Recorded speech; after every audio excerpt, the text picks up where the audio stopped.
The dust had settled on Margaret's face like the years had settled on her heart. She pulled the worn bonnet closer around her weathered features and tried to remember when she last felt truly alive. The wagon train had been moving west for 3 months now, and each mile seemed to take something away from her rather than bring her closer to anything that mattered. Her husband Thomas sat beside her holding the reins with hands that had grown calloused from more than just farm work.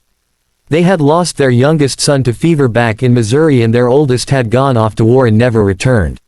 Now at 57, Margaret felt like she was carrying the weight of all those empty spaces where love used to live. The Apache appeared at dawn like shadows becoming solid. Margaret had heard the stories about raids and violence, but when she looked into the face of the warrior who approached their wagon, she saw something different. His name was Joseph, though she would learn that later. What she noticed first were his eyes. They held the same kind of weariness she had been carrying. The same questions about whether life held any gentleness left. Thomas reached for his rifle, but Margaret placed her hand on his arm.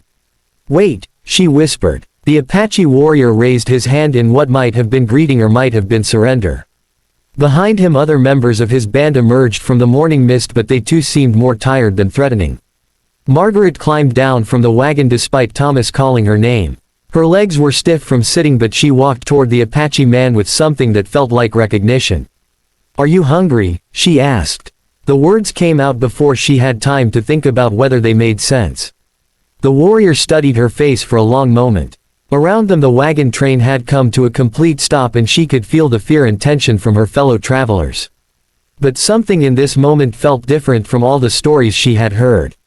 The Apache man nodded once. Margaret walked back to her wagon and began pulling out supplies. Hardtack and dried meat and the last of the preserves she had been saving. Thomas watched her with confusion but did not try to stop her. She had been his wife for 32 years, and he knew that look in her eyes. It was the same expression she had worn when nursing their sick children. The same fierce gentleness that had drawn him to her all those years ago. Margaret spread a blanket on the ground between the wagons and the Apache band. She arranged the food carefully, the way she used to set the table for Sunday dinner when their boys were still home. The Apache warrior approached slowly. His people followed but kept their distance. Margaret sat down on one corner of the blanket and gestured for him to join her. For several minutes they sat in silence while the sun climbed higher and painted everything gold. Finally the Apache man reached into a pouch at his side and withdrew something wrapped in soft leather. He unwrapped it carefully, revealing a small carved figure. A woman holding a child. "My grandmother made this," he said in English that carried the rhythm of another language beneath it.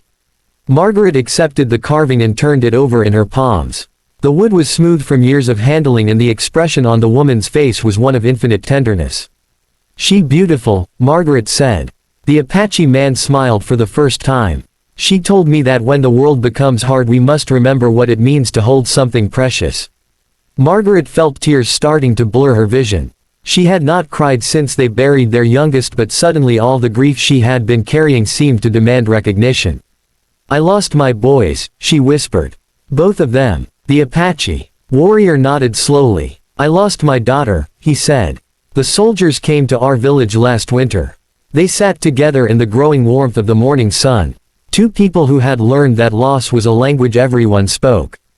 Around them the wagon train waited and the Apache band waited, but Margaret and Joseph existed in their own small circle of understanding. "Am I still human?" Margaret asked suddenly. The words surprised her. She had not meant to voice the question that had been haunting her for months.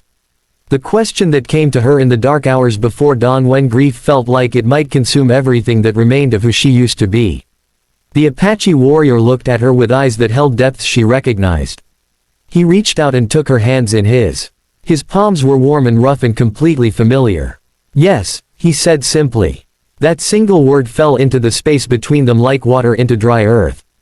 Margaret felt something inside her chest begin to loosen. Something that had been held too tight for too long. "Yes," he repeated. "The heart that can still break is the heart that proves we remain human." They shared the food Margaret had brought.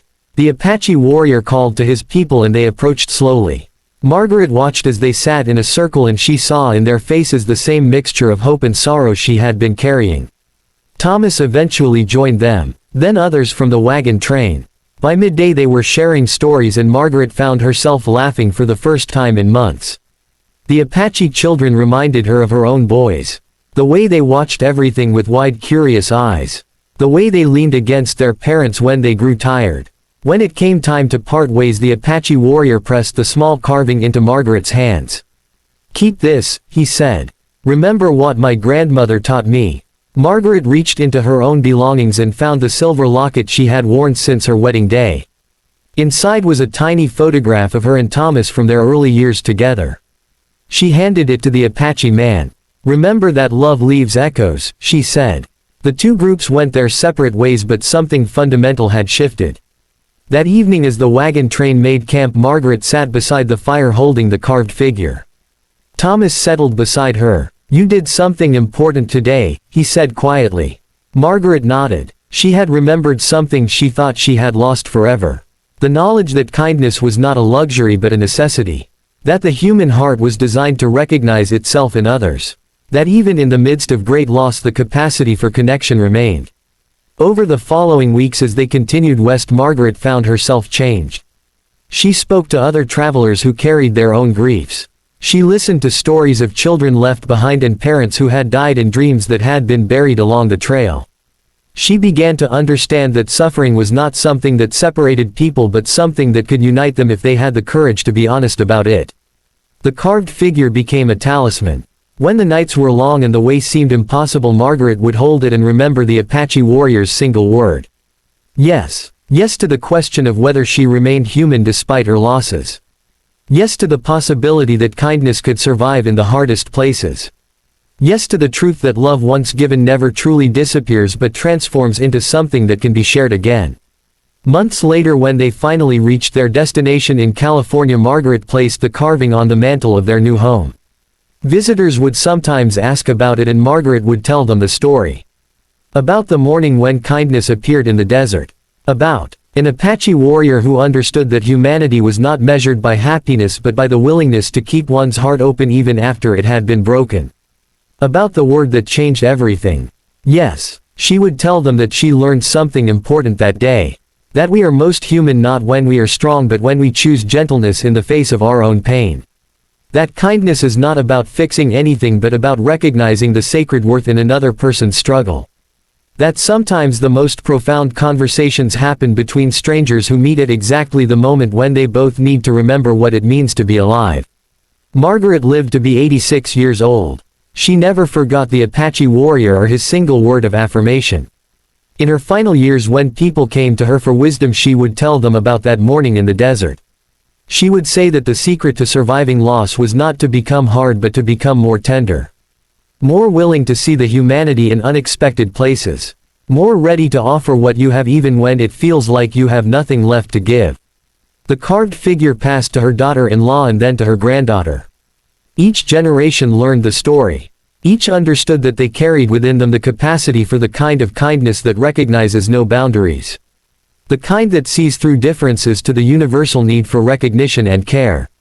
The kind that answers the deepest questions with the simplest truths. Yes, we are still human. Yes, we are still worthy of love. Yes, we still have something to give.